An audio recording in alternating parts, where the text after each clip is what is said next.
Welcome everyone to episode, I think it's 4 of, of AoS R&D. We're missing the D this time. Dale is on vacation down in California, and so he's having a good time down there, other than getting stuck in an amusement park ride and having to be evacuated. But other than that, he seems to be having a great time. But with me, for the first time that everyone else knows about, is probably I think you've been on the more times than anyone, right? On battle reports. Possibly, yeah. We've done a lot of them. We've done a lot of them.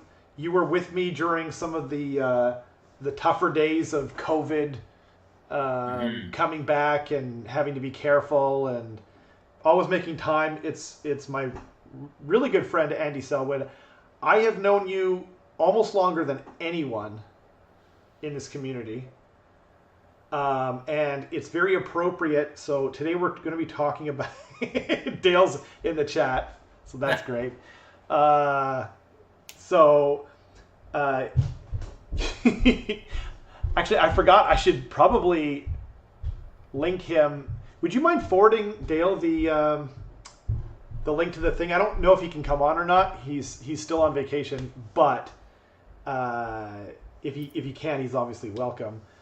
Yeah. But yeah. So today I've got Andy Sellwood with me. Check him out on Twitter. You pretty much just tweet about Age of Sigmar, I think, as far as I know. Which one? Oh, Twitter handle? I only found twitter.com Sellwood Andy. Yeah, that's. I tweet about a lot of things actually. Oh, okay. Well, either way, Andy, we're very appropriately talking about building a community today, because Andy, you basically created our community, our local community, in that you basically made a Facebook group. Right. And it was actually, maybe before we do that, we'll do a couple of other things. We'll do the normal stuff. So, but yeah, I mean, I think anyone watching knows you from the battle reports. But if not, would you mind doing like a simple introduction? Maybe talk sure. about how you got into Warhammer or got back into it. Yeah. I mean, I first played Warhammer back in the early '90s. Playing what was the kind of the fantasy Warhammer fantasy battles. I guess it was like third edition or something like that. Third edition. Wow. Third edition. That And predates then me too. Yeah. some 40k Rogue Trader, that kind of thing. So yeah, I played, collected wood elves and dwarves and that kind of stuff, and then I kind of went away to university and kind of dropped the hobby for a long time, and then got back into it when I came to Vancouver and picked up playing Warhammer Fantasy, but then Age of Sigmar dropped, and I got into that right away and loved it. You really did. Yeah. I think you made the Facebook group before we even had points. Is that right? Yeah. I started the Facebook group because we were starting to have events. We were trying to put together like small events, and starting to recognize that there were people who were interested and wanted to play. And actually the main picture for the Facebook group was actually square based. Yeah. Yeah. Isn't it still? It may have been updated. I think. Oh, okay. But it wasn't updated. I want to say like a year ago. And I could be wrong, but it was this fuzzy square based picture of, I think there's like a I don't know, a forest dragon or something in the picture, like a wood elf forest dragon. Yeah, it's been and so that's when so I don't know how you must have created it pretty close to when I got back into the hobby, because Yeah, I think there was 4 or 5 people in it when I joined, including yourself. Um, but now, I mean, how many people do we have on there now? I want to say like I think it's around like 150 or I maybe. I think we're actually well over 200 now. Oh, okay, yeah, Yeah. Um, so so you got back into it before. So you were created a group, and you guys were playing regularly on Wednesdays. I remember. Um, uh, yeah, and what were you guys? How were you playing when there weren't any points? There was some, and when Age of Sigmar dropped initially, there was some, people out there sort of creating point values. Yes, there were. Yeah, and that's what Yeah, GW based their first the first GHB on, was the points created by other people. So you were using their points. yeah, Cool. yeah, and I think early on, there was also a 1 day event that was put on in North Vancouver. Using those points, and so yeah, we were able to sort of get a large number of people playing, and mostly everything was on square bases still, Yep. and Everything I had was on square bases yeah, originally. Yeah. yeah, and then I think the GHB dropped for the first time, and that obviously that made a huge change in the Absolutely. game, and I started meeting more people at events, Yep. and so that then the community started to grow, and So from there. so in the original group, I remember there was you. I mean, like the only 4 people that I know that were in the group was you, Hillary, Rob Taunts, and Jason Rowe, Yeah, because you guys were all playing on Wednesdays, and I think you were like rotating opponents. Um, and it was too early for me to get down there, but I did go down and meet you guys. So, so you were just playing the GHB scenarios once they dropped, and yeah, nice, yeah, and went from there. Yeah, it was, it was really cool to. And originally the group was North Shore, so that's like a subsection of the Greater Vancouver area. It's like hmm these two sort of small cities, smaller municipalities, I guess, whatever, like together, North Vancouver, West Vancouver, and then eventually you met Jind, yeah, who many people might know through he won the Warhammer Hobby Hero Award from Games right, Workshop, and at that point you kind of changed the group to Metro Vancouver, meaning like the Greater Vancouver area, and it just kind of built up and up and up from there. And so we went through like quite the, and I was a big part of that, obviously. And we both had our own sort of niche, you and I, in different ways to build the community. And so I just thought we might kind of talk about that, because I think that it's been, I don't think you could call it anything but a rousing success, like our local community in Age of Sigmar. Like most parts of the world, 40K is by far the more popular game. But hmm where we are, Age of Sigmar, I think, like at least in within, I mean, I think that we've got it beat. Like it's hard to tell, because you know what I mean. Like I'm also part of several 40K communities around here, but man, we've got a lot of we've got a lot of Age of Sigmar players, and yeah. I think really the key was that it creating the Facebook page, and doing some of the events that we did, was we were trying to find people who were playing. So there were people out there who were into Age of Sigmar. They were wanting to play it, yep, and so really building the community was about finding those people, yep. and kind of connecting them with other people that wanted to play. So I think that's really what made this kind of work, was we were just trying to let people know that, hey, there's other people playing, and some of them might be in your neighborhood and others might be further away, but you can hopefully find an opponent, or and then we put on events and people came out and got to know each other, and I think that was the what really kind of changed things. That was a big thing, absolutely. I think it was twofold. I think part of it is like having a local hub. Mm-hmm. You know, we had, and there's a few different stores around here where there's like sub communities almost. You know what I mean? Like where certain people who know each other from a certain store, they play all the time, but then they're also a part of this bigger community that we built as well. But the Facebook group and the Discord groups and other other things that we have now are kind of like an umbrella for the rest of them. But I think that way it sort of prevents them from ever kind of going anywhere. But actually, before we go too far into the weeds with this, which is obviously the main topic of discussion, I've got the rumor engine up. Did you see it? No. Here. How can I show it to you? Actually, here, I'll copy it. So, I'll just send it to you real quickly.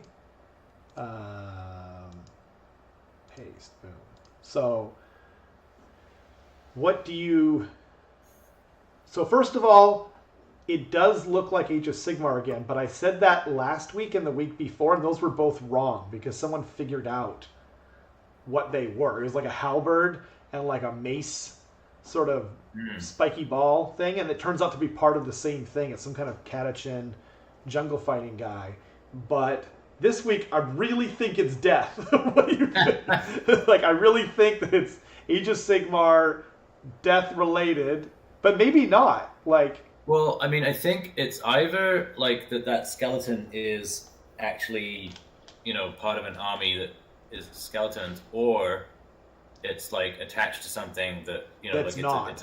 It's like a decoration for some other. Yeah. So I have a guess that's not death, but I wanted to, hear what you have to say. Yeah, I'm leaning towards thinking it's not death. It's not death, right? Yeah. Yeah, that it's like it's attached to something else. So it kind of looks like some kind of like not a slime monster, but you know what I mean? Like it looks like slimy tendrils. I'm actually going to guess that it's the Silent Ones. Oh. Because we kept getting like rumors of them, and we haven't seen anything even remotely close. But I don't know how else. Like it looks like it could be Nurgle-y, like something Nurgle related. Like it's melting, because it looks like it's melting the flesh off of something, right? But I don't know. Heck, maybe Gloomspite gets some kind of mushroom monster that's like flown over or kind of swarmed over something, and it's melted his flesh off, and he's kind of pooping out the back. But yeah, anyway, I wanted to like bring that up because it's on the screen anyway. Before we go too far into it. Also, and what are you working on right now? Are you painting anything? Well, I mean, I just got back from a trip, as you know. So yes, you were in the UK. Yeah. So how was your trip? Great trip. Yeah, cool. Yeah. I'm working on Slaves of Darkness, trying to finish off some nice Marauders and Marauder Horsemen, just to sort of have solid painted 2,000 point army, and then try that out. And then after that, I'll get to the Sylvaneth models that came in the Echoes of Doom. Wow. Yeah, because you've been away for a while now, so you haven't had a chance to kind of do that. Have you had a chance to play with Sylvaneth yet? I have. I've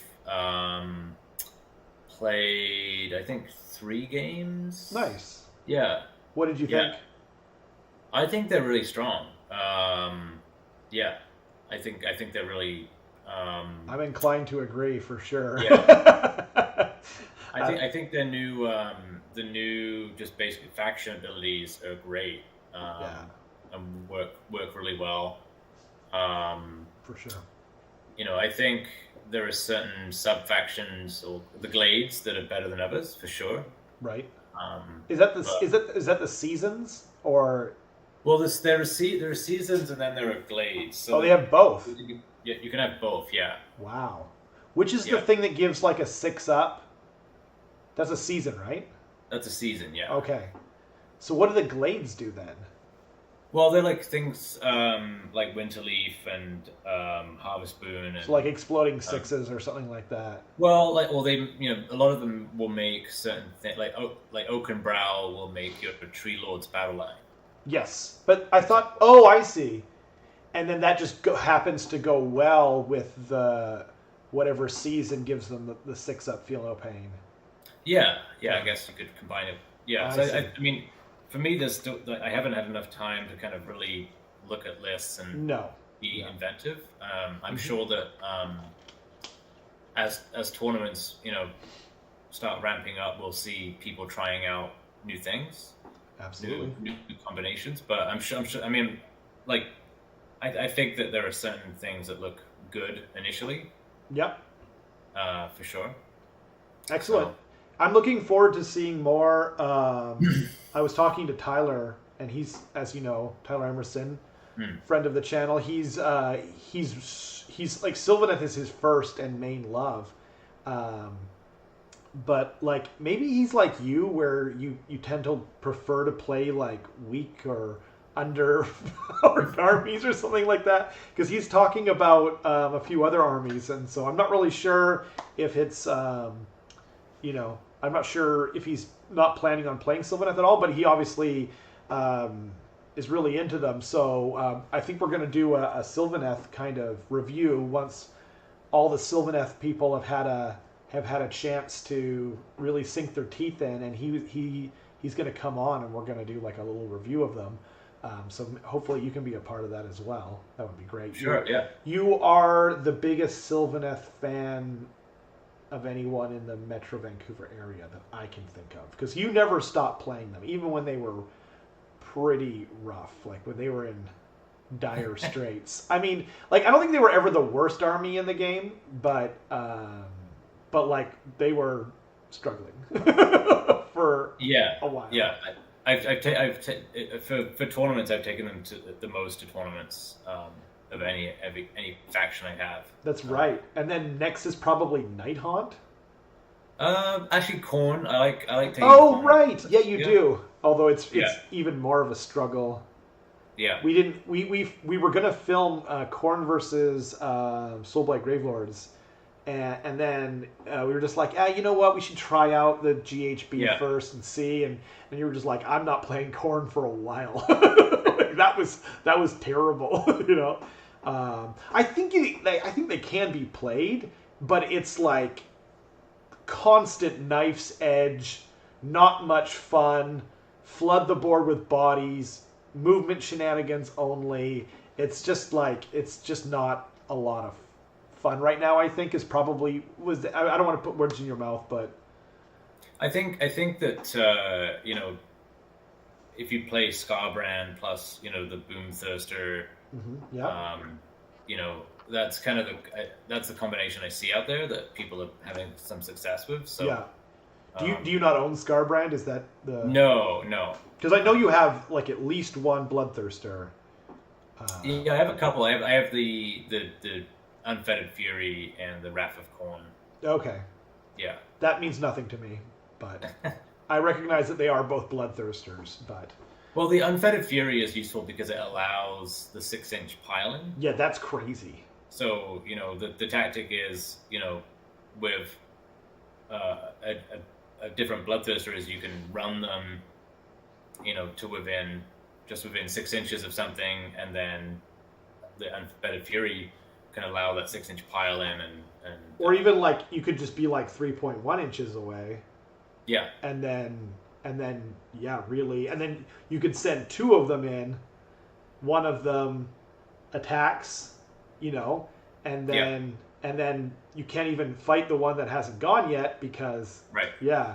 Although I guess you'd have to be far enough out that they couldn't pile in 3 inches and then get in with whatever reach they right, have. yeah, But yeah, still, you know, Yeah, it's a strong, it's an amazing combo, but yeah, I mean, I think they need another book before you're probably going to be playing them a lot. I would Yeah, imagine. yeah, they're kind of a fun army. Well, But yeah, just, if you could get a cheap Scar brand, maybe, hey. yeah. I mean, I think yeah, just the war scrolls are need work. Yeah, Um, yeah, they I do. think the basic mechanics for the army are fine. Yep. Um, you know, uh, Especially now that you don't lose all your summoning points as soon as you do anything. yeah, Yeah. yeah, yeah. So I think that's fine. Just they need to work on the war scrolls and And give you options. Like for sure. particularly like the mortal corn units are just don't perform No. that well. No. I mean, I don't know that the demons are that much better. Like I don't remember seeing blood letters on the table in a long time. No, I mean you could make an argument for taking 20 blood letters now, um, and kind of pump up their attacks, and Okay. maybe in Reapers of Vengeance they double pile in or something like that. But Wow. Do they is it double pile in or do they get two pile ins? so they pile in an attack and then they get immediately pile in an attack Okay, again. yeah, the double. That's an actual double pile in. Yeah, that's good. Yes, That's real yes, good. It's not like the like Dance Macabre for the for Van Hale's Dance Macabre where you pile in and then they can right. activate, kill all your zombies or whatever it is, and then yeah, it's just not as good, right? No, no. Wow, that's cool. No, that's awesome. So I guess there's some play there, but you know, but you've got your two favorite armies, Night Haunt and Sylvaneth, both just got new books. So I know. yeah, Yeah. you're spoiled for choice for the immediate future, I suppose. No, that's awesome. That's really cool. Hey Dan, how's it going? Thanks for tuning in. We're just talking about building a community tonight, which kind of leads me into the next sort of section proper. Is yeah, it's building a community. So um, now we discussed it a little bit at the start, but what is in your opinion the most important factor to building a large um, and healthy community? I think it's holding events. Really, Okay. is Yeah, I think is one of the key things. for sure. Yeah. That makes sense because that's definitely how you went about it, right? Yeah. Yeah. Yeah. I think, and so early on with Jind, we ran a couple of small events at a Games Workshop store. We did a Triumph and Treachery event.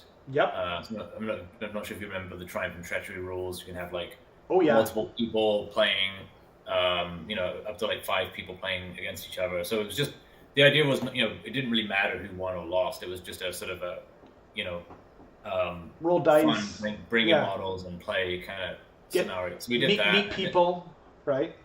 Yeah, and then we Yeah. did a doubles thing, and so we just, we did a couple of those, and then, we ran Wet Coast GT as well, and got I think like 36 players for that, and so I think having these regular events really starts to let people know, hey, that there's something happening, Mm-hmm.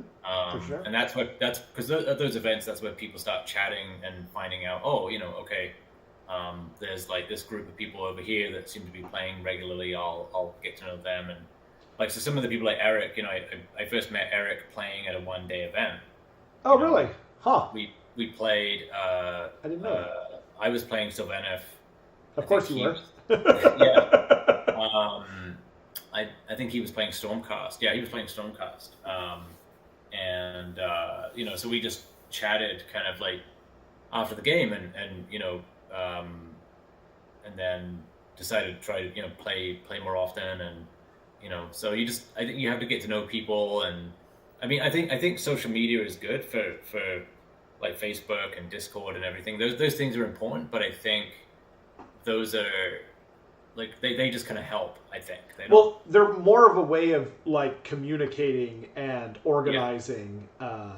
It's sort of where that they exist in a certain from a certain point of view. But yeah, but Dan was saying events are important for sure, but he also thinks knowing how to welcome and teach new players as well. And that's actually kind of where my section wasn't running events. I have a rare gastro disorder, as some people may know, and I'm just not really able to do events reliably. So, North Carolina. Oh, very cool. So, Dan says I'm in the process of starting back my community here in North Carolina. My area has a good group, but no community leader. Well, really anyone can become that. Is sort of the now Andy excels at organization. I'm not just saying this. I'm terrible at organization. I find it stressful and I don't like it. But funny thing, so part of how I helped build the community, my thing was more like hanging out in the local store, and when people would come in, if they were talking about, I'd be playing in there often, but then if people came in, you know what I mean? Like, and a lot of the time, like they'd be like, well, I don't know, like, I literally asked, like, I don't know who to play with or how or anything. And at the time there was like a little pin board, you know what I mean? Which is kind of how I got in contact with you guys originally. But from then on, it was like if someone came in, they were interested in Age of Sigmar, I'd be like, come on over, how's it going? What army do you play? Just be interested. And I wasn't putting on a show. I was genuinely interested because I met all of you guys through that, right? And any opportunity was like one of my friends, Jeff, who I'm going to play with on Thursday, or as it sits right now. We're supposed to play a game. I think he's going to try and continue to teach me fantasy. I'm not really sure actually, so I'm not sure what's going on. But anyway, I met him through selling models. Like I had a bunch of old Hammer Skaven Pestilence stuff that I was like, ew, gross. I don't want this, so I got rid of it. Oh wow, Dad just subscribed. That's amazing. Wow. Just get more gets. Dan, thank you so much. That's very generous. I've never actually had that before. I don't even know how to like put it up on the screen. Is there a way of doing that? I'm so sorry, Dan. I've never had that before. I think he just donated $5, and he says, "Love the bat reps, very entertaining. Just get more gets." Dan, there is a Gits battle report coming out tomorrow. Okay, how's that for? We did film it last week because they take forever to edit, but there's another one coming tomorrow. And Dan, also, I have completely fallen in love with this army. Look at that. Yeah, and it's not done. It's not even. It's getting there. But I have a lot of highlights to do and whatnot.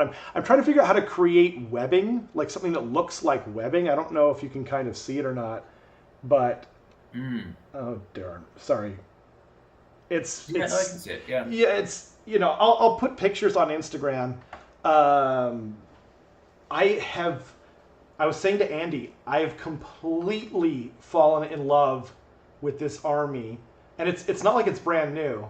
But I've completely fallen in love with this army in a way that I haven't since Deepkin first came out in 2018, and I might love them even more. I was saying to Andy, I'm getting a little off topic, but I had that stuff. So he said get some spider serum. I had that stuff, but what they don't tell you is if you don't use it in like 6 months, it evaporates. Oh. Actually, I've got the cleaner right here. Never used it. It's totally empty. It's gone. Like everything just evaporates. It's crazy. I will be doing that though. I'm gonna get more. I just need to find some and get it sent to my house. But no, I've got I've got lots of plans for that. Sorry to interrupt. Thank you again, Dan, for that lovely donation. That was very kind. I'm be working on gets, and there'll be more in the near future. But what's funny though is what I was gonna say about the meeting new people was I met Jason. Do you remember Jason Hobbs? Actually, maybe I shouldn't say his name. Do you remember the other Jason? Jason H? Yeah. Okay. So I met him buying a Doom wheel off of him. Right. He was selling a Doom wheel. Normally they're $40 Canadian, or they were at the time, and he was selling it for $20, brand new with the shrink wrap on it. And I was like, oh heck yeah, like I already have two, but you can always use another Doom wheel. So I bought it off of him, and he was into 40K, but he was interested in Age of Sigmar, and this was just after Path to Glory came out, which you probably know where I'm going with this now. And so he was the one kind of going like I don't know how to play Age of Sigmar, but how do you like maybe we could do Path to Glory. And so originally I was like, let's do it. You and me, we're gonna do this. So he started a Zeech army because he had Silver Tower, right? And so he started collecting it that way and building up his army. And so I wasn't doing the organization, so that was perfect. I was just like, doing the rules and like helping everyone, organize and whatever. And we only had like 5 people in the first Path to Glory, and we just did a round robin thing where you just play everyone once kind of deal. But from there, and then eventually he stopped being able to organize them, and I started doing them myself. And I also started doing narrative campaigns. Did you? I can't remember. Did you participate in the narrative campaign? The one with I did one. You did one? Oh, yeah. That was probably mine because I did like riddles.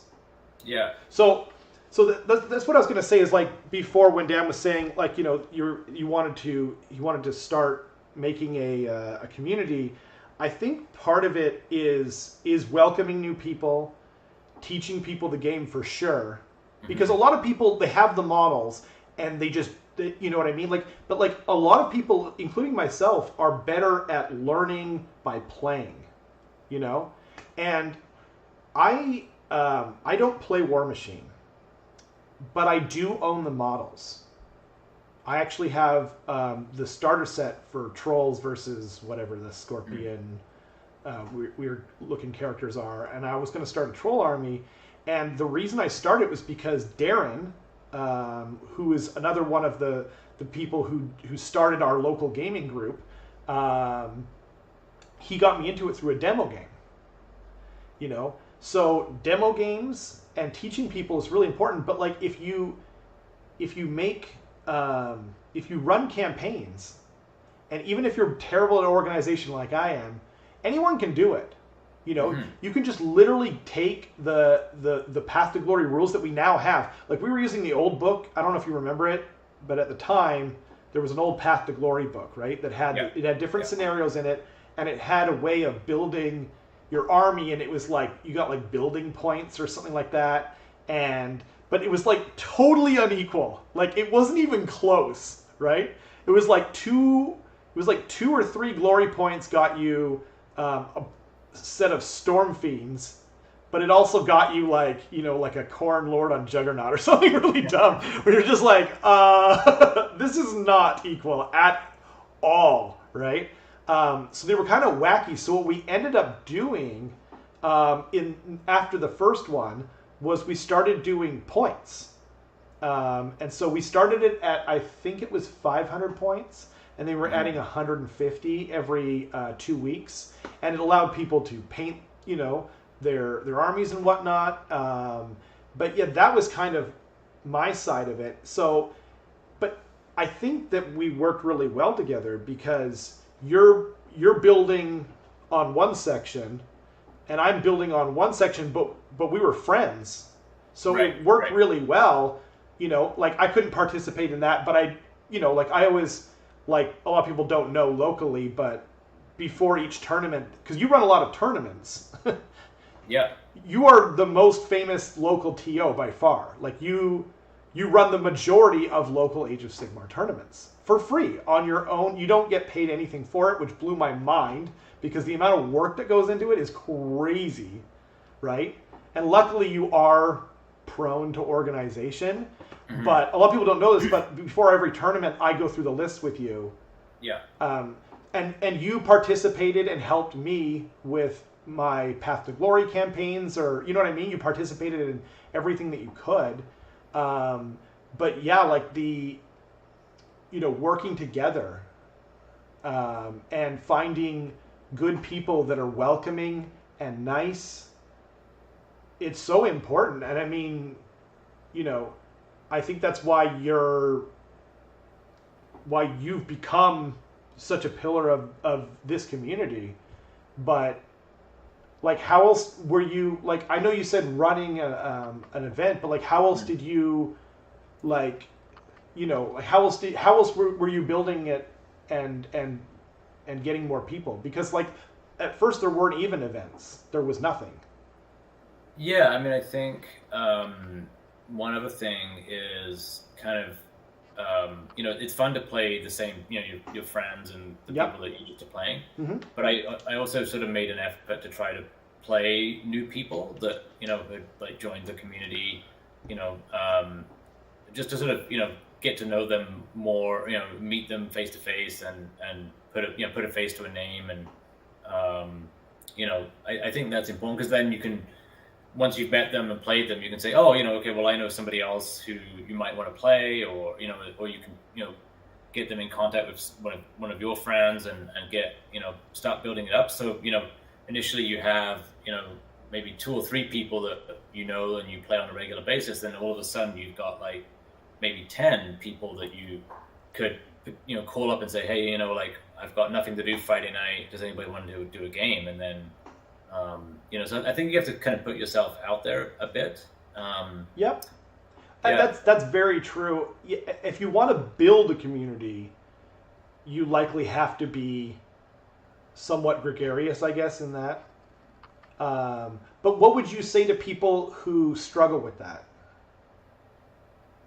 I mean, I would say, give it a go.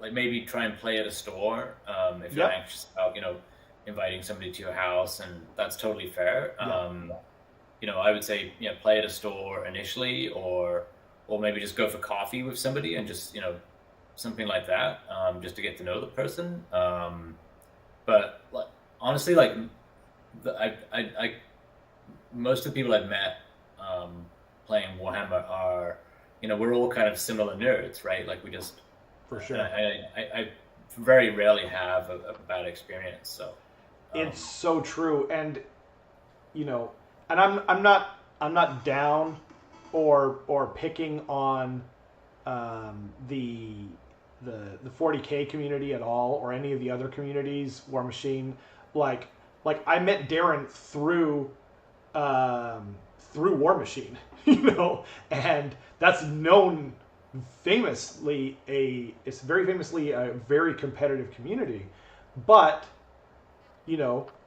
I was willing to try his game, and then he came over and played and tried my game or our game or whatever, and now his main game is Age of Sigmar. But yeah, so, and Dan was just saying, unfortunately comes with flushing out the toxicity. If you have someone in the community stomping on all the new people, it discourages people from staying. I think he means it's a sad part of it. Sometimes community leaders have to make the hard choices. It's true. So I don't think we struggled with that too much. No, I mean, I think it comes down to kind of asking your opponent, like, what kind of game. It's true. You have to set expectations, right? Yeah, like I think this happened like early on, even before Age of Sigmar dropped. Actually, that amongst the sort of small group that we had formed, we were having that kind of question of like, when we play each other, just at each other's houses or at a store, are we bringing army lists where we're trying to win, or are we just bringing something that's fun? And It's so, I think the general decision was made that we should be trying to win. Yeah. Well, and a lot of people are tournament players locally. That's something we should probably explain. Most of the people outside of myself and a few others that aren't into it or can't play it like me are tournament people, and so that's kind of something that happens. So like, exactly. The social contract is important, and he was saying it's rarer in AoS than in 40K. And that's true. Like even locally, so out of the store that we used to play out of, there's like I won't say his name because I don't think he would care, but there was a 40K community, actually a very famous 40K community, which is where Jim Parsons plays out of. He was like the #1 40K guy in the world. They were like right next to us, and we were like basically a part of the same group. But another guy in there was kind of famous for just like playing against new players and absolutely smashing their teeth in and claiming he was helping them, get better. But the problem is like, and if you have this really competitive mindset, a really healthy competitive mindset, you don't mind getting your teeth knocked in, especially when you're preparing for tournament, because steel sharpens steel. It makes you better. You can see the decisions that they made versus the decisions you made. Go over it, take notes, all that jazz. You can definitely get better. But when someone's new, it's really not a good idea. I would take weaker armies. Yeah. And I love playing Skaven. Like they are still my favorite army. They always were, right? But the problem is like I would bring like crazy random stuff, and I like my Warp Lightning Cannon. And then I don't feel like I normally roll all that well, but when I do a demo game, Andy, I roll like a god. It's absurd. Like all ones on my power level, and I'm just going, what is happening? Like I don't want this. And it's like sometimes I'll just be like, no, that didn't happen. Like this thing should have blown up a long time ago. Let's just say it blew up, and I'll kind of brush past it and that kind of deal. But yeah, like. The problem is too is like I've been doing demo games. I've done demo games for 40K and for Age of Sigmar, and I've had all sorts. Like I've had, like in my first few games of Age of Sigmar, I did really well, and it wasn't until I played against you, I think, who was like a tournament player, and you just smacked my face down, like you just smashed my teeth in, and it wasn't like you did it in a bad way. It wasn't like a negative experience at all. But at the start of the game, you're like, so what's your warlord trait or whatever, and what's your artifact? And I was like, what's an artifact and what's a warlord trait? And you're like, oh, there's these things that you can give them from the GHB. Here they are, whatever. And I was like, oh. And I was like, I don't know. And I just picked the top one. I was like, give my Slan an extra wound. You know what I mean? Or whatever it was. I don't know. Actually, I think it must have been Skaven at the time. We didn't have a book, obviously, in 2016. But yeah, that's kind of where it went from there. Well, it's true, and Dan's saying that like it's sad when people have to validate themselves, and like it really depends on the person. Well, and if you do, exactly. Sorry, he said I want to make people around me better. The better you surround yourself with, the better you can become. Exactly, and that really is the steel sharpens steel mentality of and it's like, and I was going to bring it up.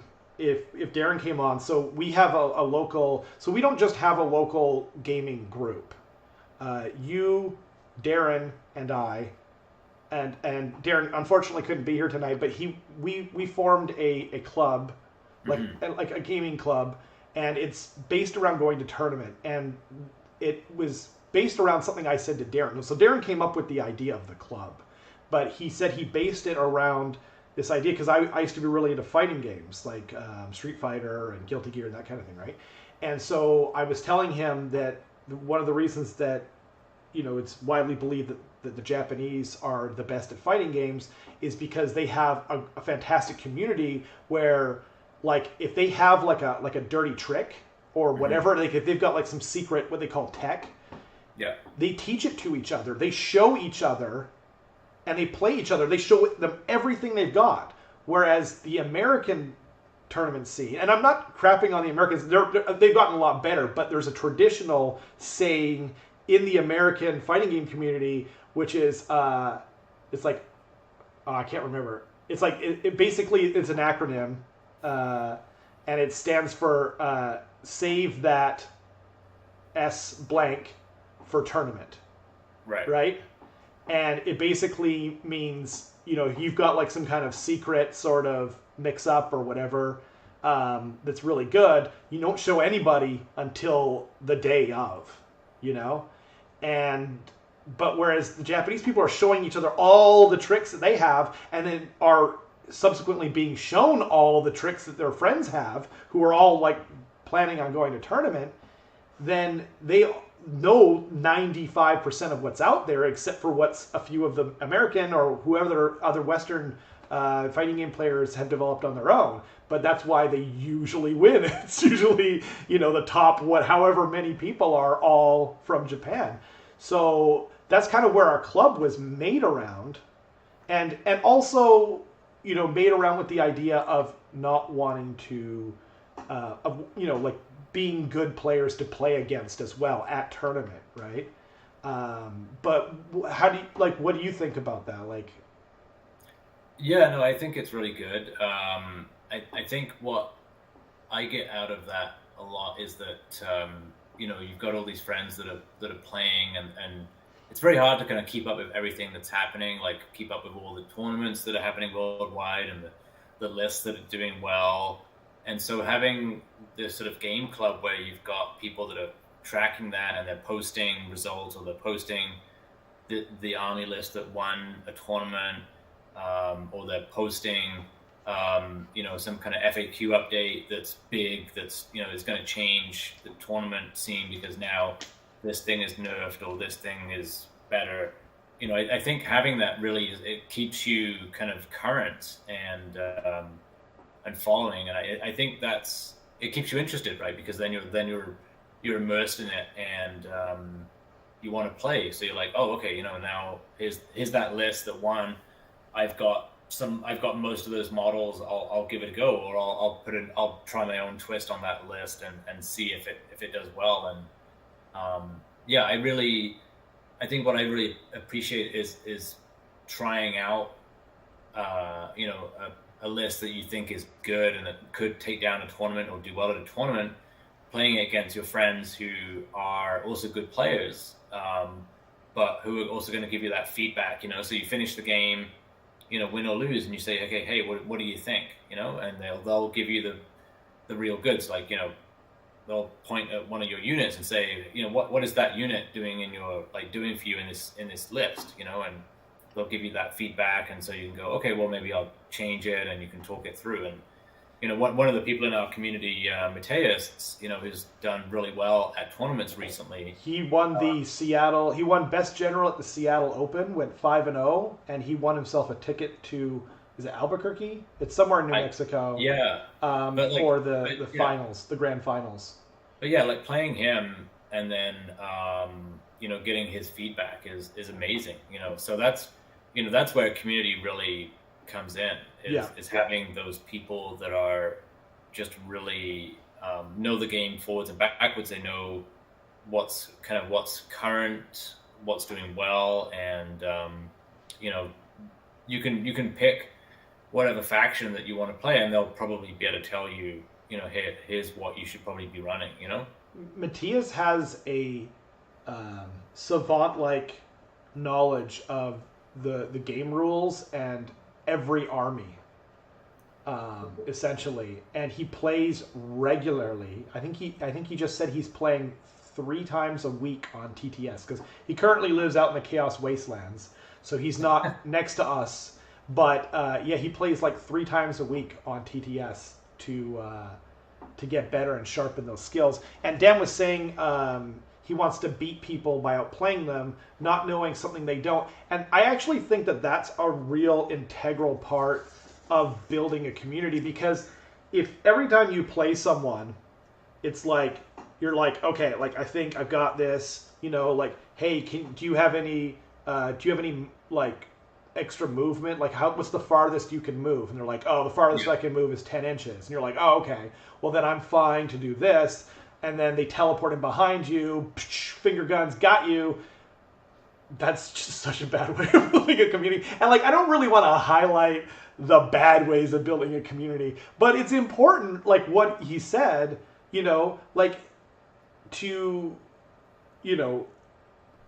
if you do the opposite of that, so like the other flip side to that script. Now, it didn't really end up helping you, but I've always played Skaven. Obviously, I probably mentioned that too often, but at the time before we got a book, when we first started building this community, before we had a gaming club, I knew that there was a Skaven Goutfire Scorch build where you could pop up outside of 3. You could actually pop up inside of 3.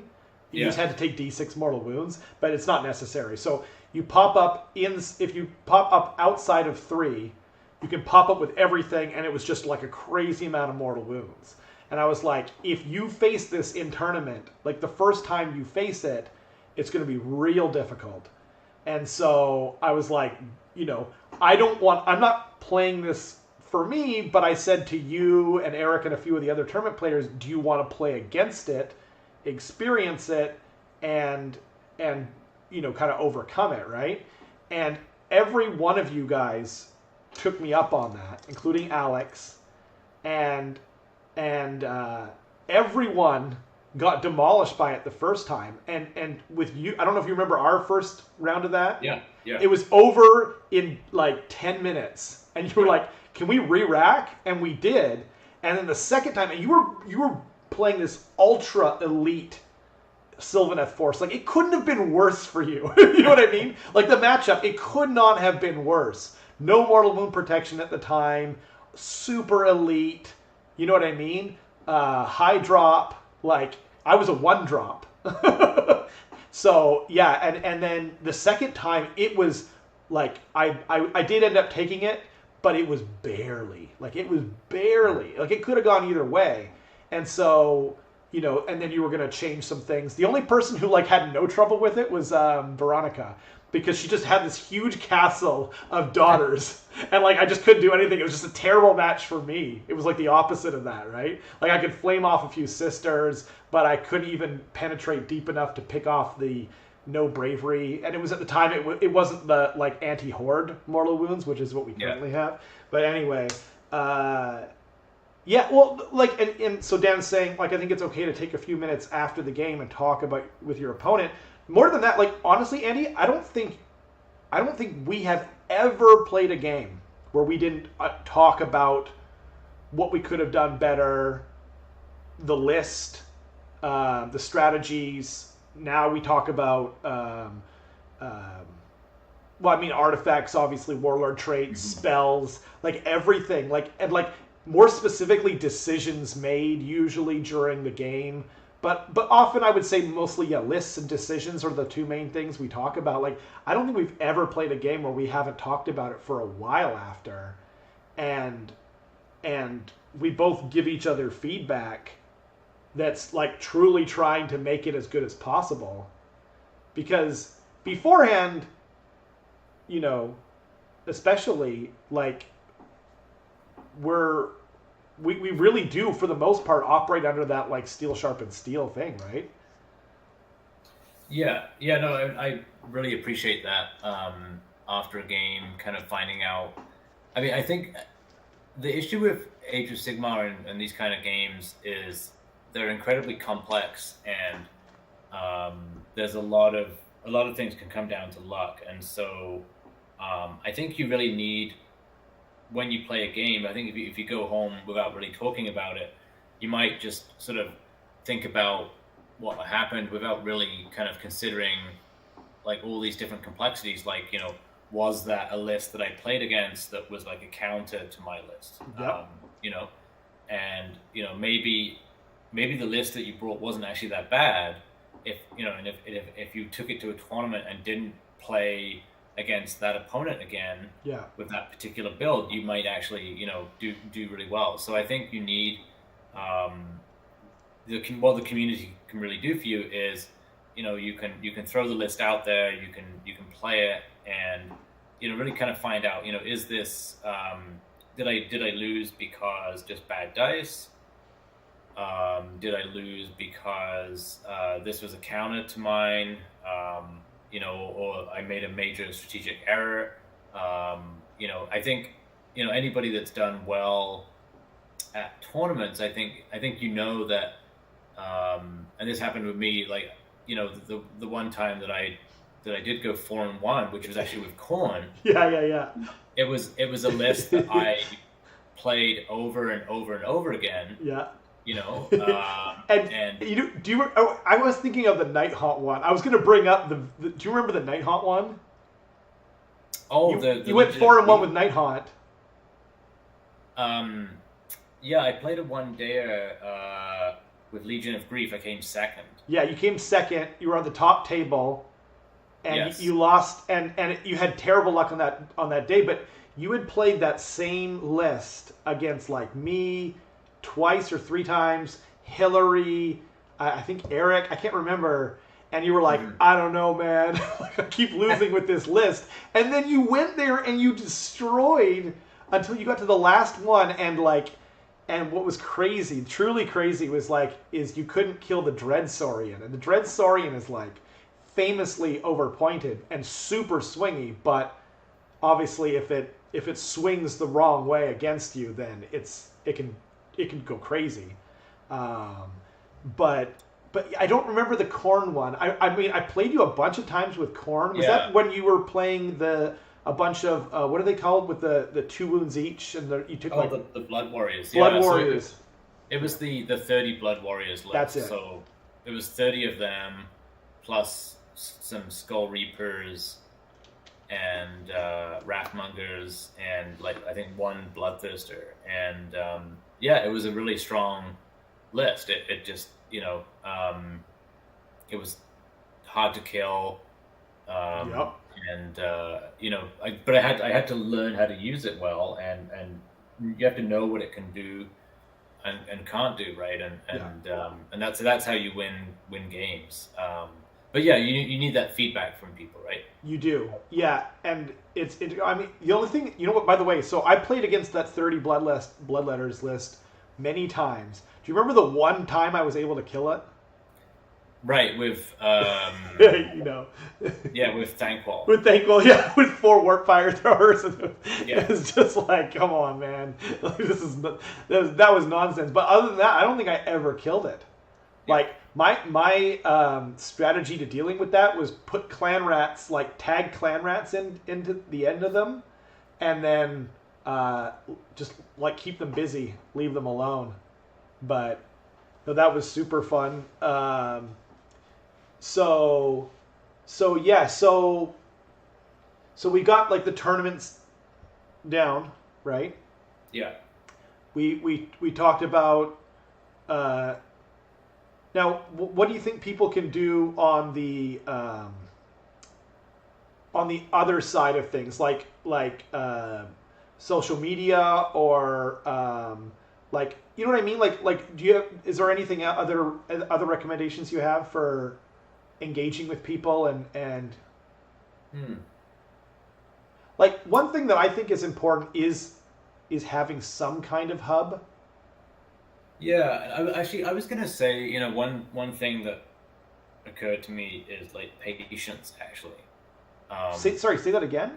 Is patience. Patience. Okay, I thought that's what I heard, but yeah, because I think when we started the Facebook group, initially it was small. It was 10 people. Dude, there was 5 people when I joined.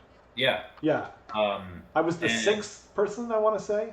Yeah. Yeah. And then it built slowly, but it could take, it can take several years, right? Yeah. To get, so that, when we hit 50, we were like, woo, we hit 50, that's cool, And then it seems to take forever to then hit 100, right? It's so true. But that was kind of a big deal. So I think with social media, it's hard to. I think you just have to, as soon as you meet people, you want to mention, hey, we got this Facebook group or we got this Discord group. I still bring it up when I go into Magic Stronghold. I saw someone buying a box of clan rats the other day. I won't say her name, but she was buying a box of clan rats, and I'm like, "You're into Skaven? I love Skaven." And we just started talking, and she's on the Discord group. But I was going to say, we have 232 members on our Facebook group. Oh, cool! And still, that pixelated, ratty old photo that you uploaded, it's still on there, Andy. Like, you can't even tell what it is. You can't even tell. Do you mind if I show the picture? Sure. I'm gonna save this. I'm gonna see if I can show it. So sorry, but while I'm doing that, what were you saying? Like, please continue your point. Yeah, I think my point is that patience is really important, because I think you can easily get disheartened that we've had this thing going for a few months now and hardly anybody's joined and it's not going anywhere. But I think if you just kind of leave it there and you keep plugging away, maybe plan an event, and then go to events yourself. I think eventually the numbers start to creep up. And I think what surprised me was a lot of people who joined were, like, as I mentioned earlier, were people who, they just got into the hobby and they didn't even know that there was a community out there for them to join, right? So I think you just have to keep it there and be welcoming to new people. Yep. Say hi to them when they join. Say hi to them. What do you play? Where do you live? And then exactly see if you can connect them with other people that are in their area, and you got to be patient, I think. It's super important, and I don't know, what we didn't get a chance to. You just got back off vacation, like, really recently. We didn't get a chance to talk about it ahead of time. I wanted to throw out another. Actually, before I do that, I pulled up the picture. I'll just leave it up there. I don't even. It's Bretonians versus goblins. You can't even tell. That's what's so great about it. That's what I love about it. And you have movement trays, square bases on everything except for, I don't know what that is. Is it some kind of squig? It's a goblin hero on a wolf charging into some. Oh yeah, no. But behind that, there's a bunch of squigs, I think.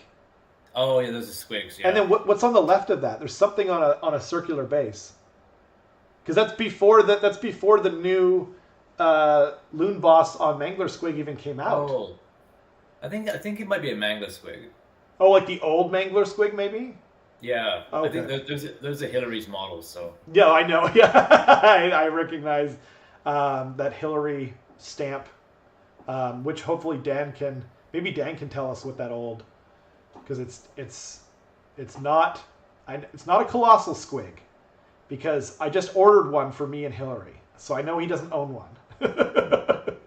So I'm not sure what it is, but I had another idea,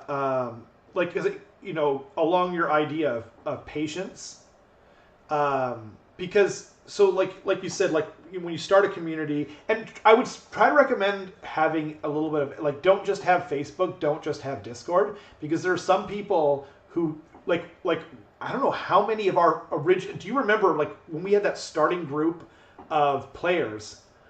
Like half of them weren't even on Facebook. Yeah. So I had to communicate. Through email, Facebook, and WhatsApp. I had to literally send different loads of texts for each part of the campaigns I was running. But the old Mangler Squig is what Dan said. That seems about right. I'm not good with the. I'm still learning the names, but I do have a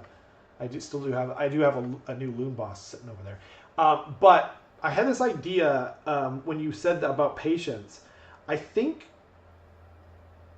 there's an important aspect that maybe gets kind of ignored. Is to have a hub, right?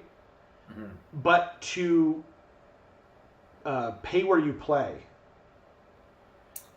Right. If you're playing in a local store, you should buy from that store. Mm-hmm. Now, if you maybe there's other stores, because like there's a wide variety of stores around here. Some stores don't offer a discount, and some stores do.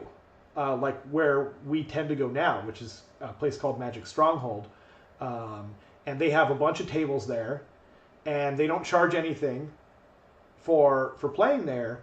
But if you are buying from where you're playing, the store is that much more likely not only to become a hub where you can meet new people just when you walk in there, like I was buying, I think something 40K related, and I met the person buying the clan rats. You know what I mean? But if you are buying from where you're playing, they're more likely to help you create the community, encourage the community, and promote your community. And that's just human, like, what's it called? Like, nature, essentially, really. Yeah. Because and there's nothing wrong with that. Like, you know what I mean? Like, if you go into a store every time and you just play there and then you're like, oh, well, I get a better deal online. It's like, yeah, but that's not going to keep their lights on.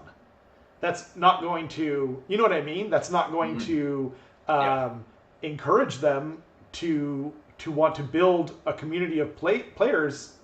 Now we're lucky in that the place where we play now, we do get a discount, and it's actually the best discount of anywhere in this entire, maybe in Canada. It's really good.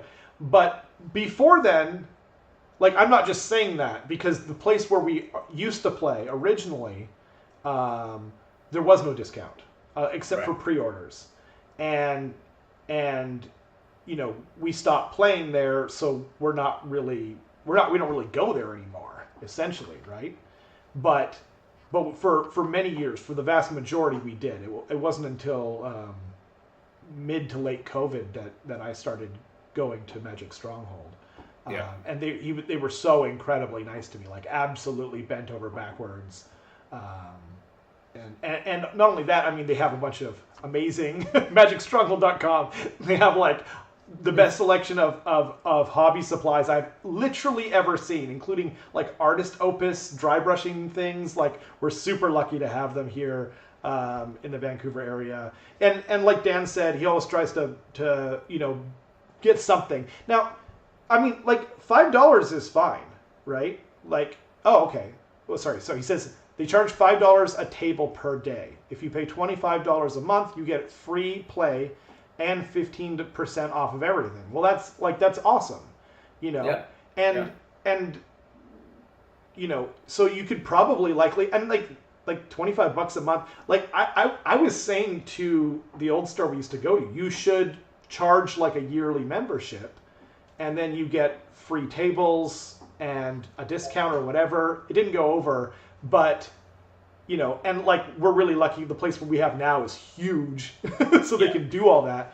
But yeah, what do you think though? Like, yeah, I mean, I think a store is important as a place to meet randomly people who maybe just starting the hobby or play and are in the area and they might be looking to play somebody.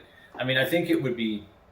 I think what happened was, social media was not such a big thing, obviously, like 10 years ago, and we used to sort of put up a notice in a store, and that was like a way to kind of let people know, like, hey, I'm here.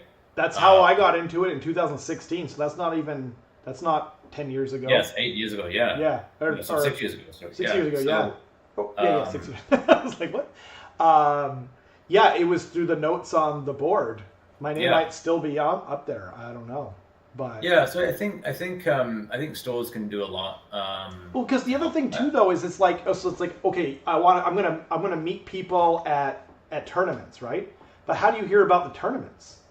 Right. You know what I mean? Like, or I'm gonna meet people through the Facebook group I created. But it's like, how do they know about the Facebook group unless you meet them? Right. You know?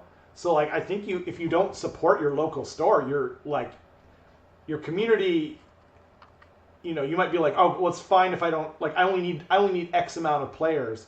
But eventually, like, not like most people, like in the long term, they're not necessarily going to be in the hobby forever.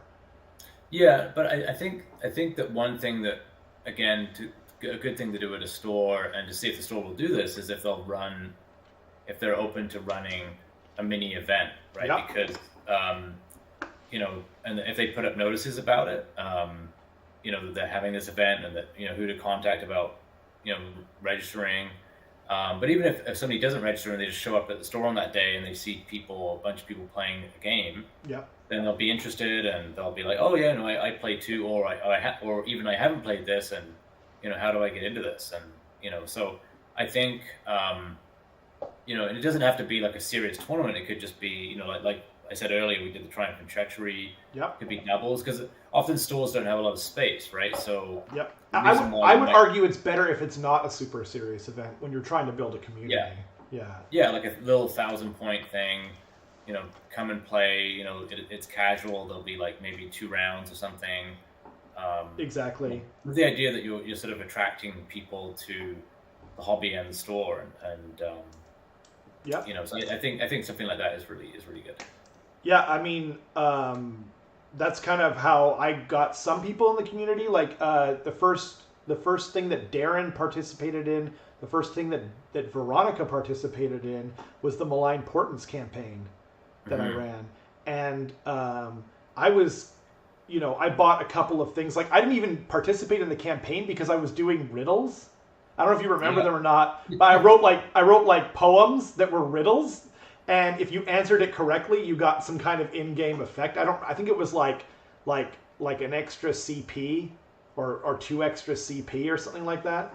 But I couldn't participate in it because obviously I knew all the answers to the riddles because I was coming up with the riddles and the poems themselves. But I remember at the time what I actually did, and like people, I'm not saying this is like some kind of weird brag, but like as some kind of flex, but it's just as more of a way, like this is one of my ideas that helped build like a symbiotic kind of relationship with the store I was working in. Was for the campaign. It was a narrative campaign, and what I did was, do you remember the Malign? What were they called? Herald, the heralds. There was Malign Portents heralds, and one for each faction. Destructions was the Fungoid Cave Shaman. The the Knight of Shrouds before the one on Ethereal Steeds came out. Before Nighthawk came out, was that regular Knight of Shrouds, right? And the anyway, what I did was if you bought the Malign Portents guys, you could use them, like you didn't have to pay points for them in your games. So naturally everyone's like, okay, like, and they just bought it, right? But like I think it was a good move, you know. Like, and I don't think you should go too far with that kind of thing, but I don't know. You know what I mean? Like I think it only encouraged that sort of symbiotic relationship with the store in the long run. But I remember when you ran you ran like a team tournament with Jin, and that was out of Games Workshop, right? Right. Yeah. In Highgate, Yeah. Well, maybe like talk about that a little bit, because like I wasn't there. I remember going over the rules and the battle plans with you, but I don't remember, you know. Yeah, I mean, we made it very simple. I think we had maybe 2 or 3 rounds, and so people, I think they formed teams, or they created the teams when they arrived. But you know, we really didn't know exactly who was going to show up because we weren't charging people to take part. No. Just, you know, let's see who kind of you know, shows up. How many tables were there? I think they were able to do like 6 tables. So I think we had Wow. so then we could, if we had like 4 people per table, we could have up to like maybe 20 people. This is like way before COVID, by the way. This is like what, 2017 ish? Yeah, that would have been around, 2018. Was Yeah. it? Oh, was it after or before AOS 2? I want to say it was after, Uh, right? yeah, I think it was after AOS 2. So maybe 2018, 2000. Yeah, Yeah, it was. something like It that. was well Yeah. before 2019 because yeah. So and then it's kind of better that way if they kind of can build, if they sort of find people of the day and you know. Yeah, and I think, what happened was that there were a lot of people there that I didn't know, and I was like surprised. I was like, wow, I don't really know any of these people, and they ended up being new people that over the years you've kind of I've kind of gotten to know more from meeting them at tournaments, and um, and because I think what you're trying to do is create a bit of a succession plan too. What do you mean? And What do you mean by that?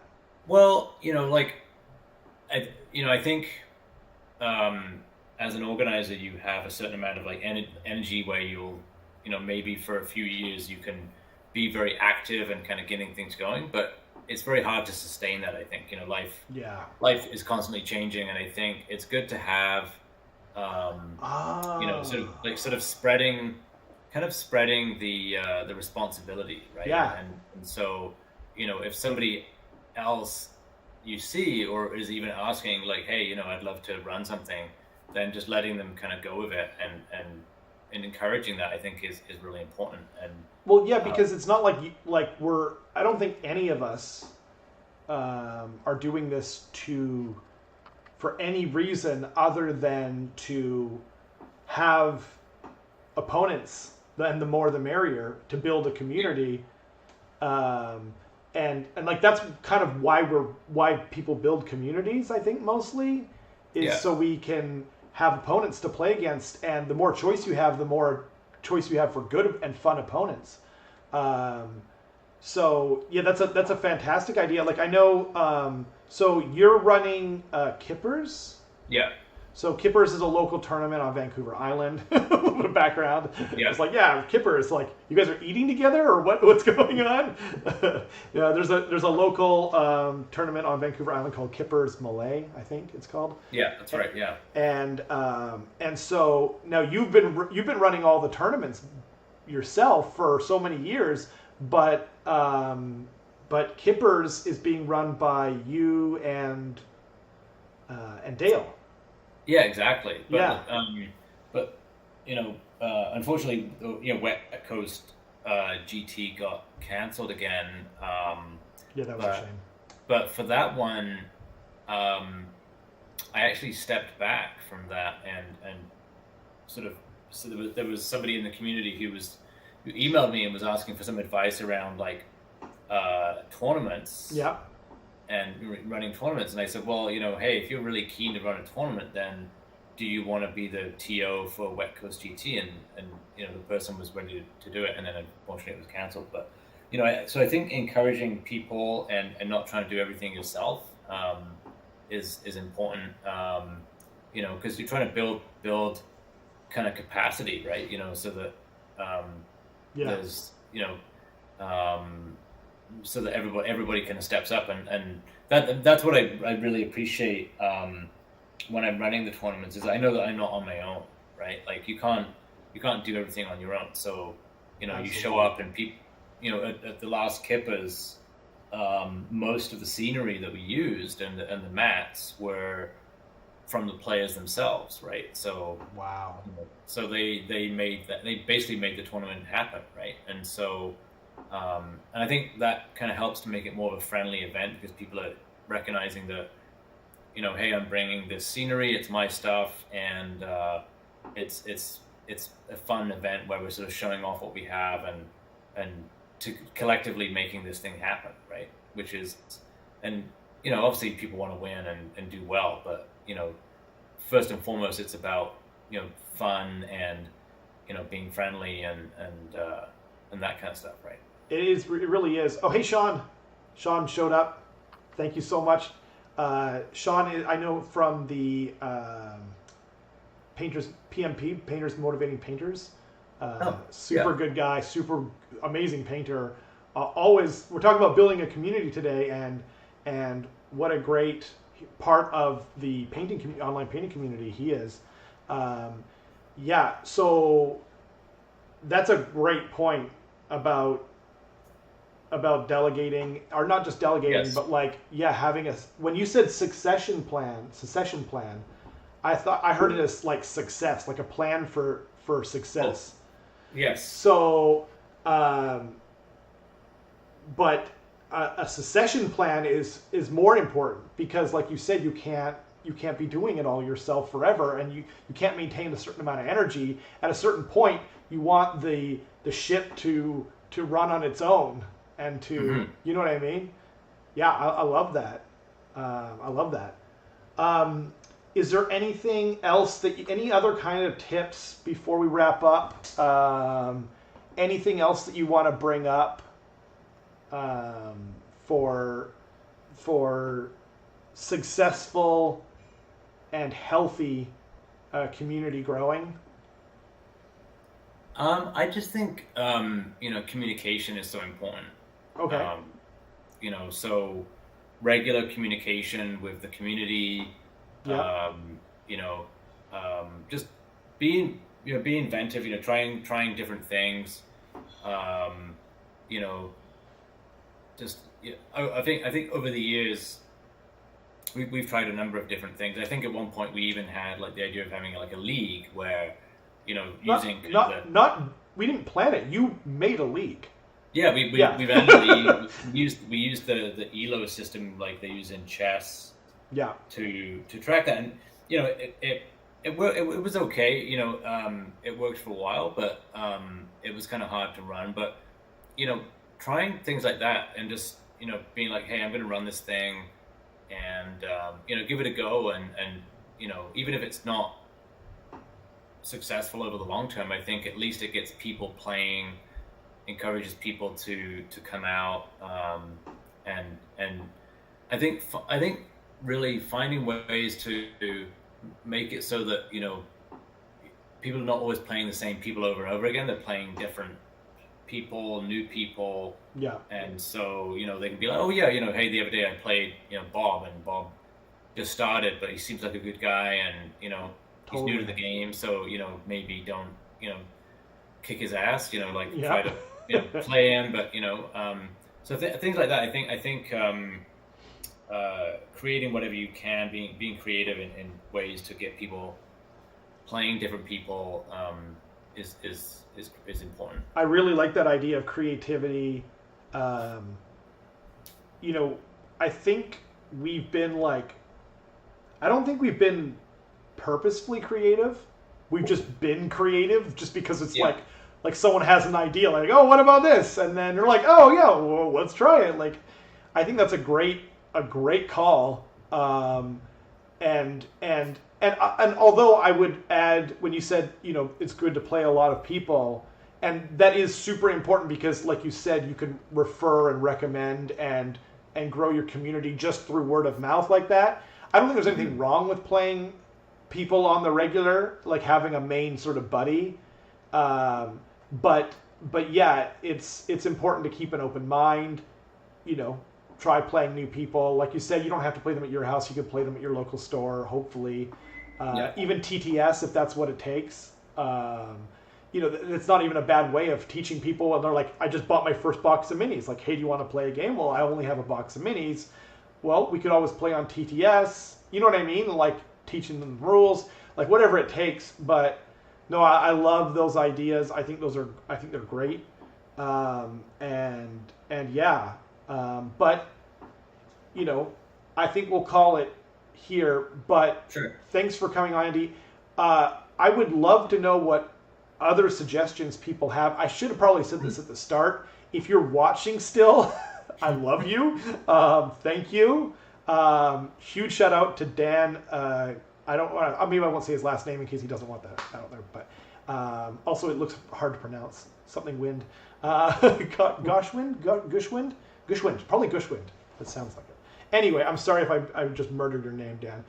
Very generous earlier, but yeah, I would love to know if people have, because like I'm always looking for, ways of improving my own community building skills. Like we've been very successful, both of us individually and together. I think we've built this fantastic community.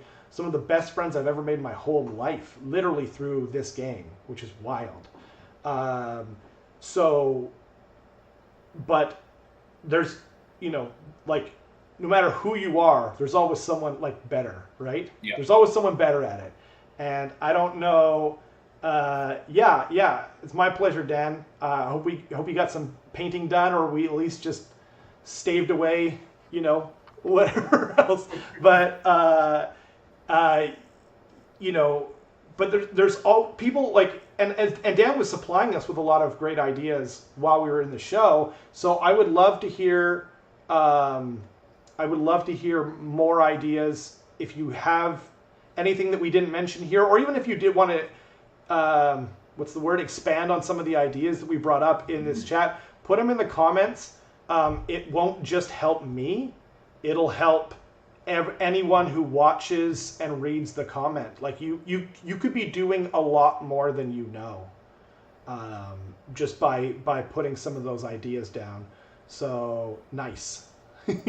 Dan's painting a soul screen bridge. I was like, wait, how does that help a community? And I was like, oh right, I asked him if he was painting something. Like I was still on suggestion mode. So yeah. Thanks so much for coming on the show, Andy. If you wanna get in contact with Andy, twitter.com/SellwoodAndy. It's on the screen right now. Give him a shout on Twitter. Tell him you liked his haircut or whatever, or give him some tips on playing the new Sylvaneth Nighthaunt or that dirty old corn book that he keeps. He keeps forcing on himself to play. But yeah, thanks to everyone for watching who took place in the chat and everything like that. And yeah, we'll see you guys next time. Thanks, Rob. Take Thanks. care. You too. Yeah.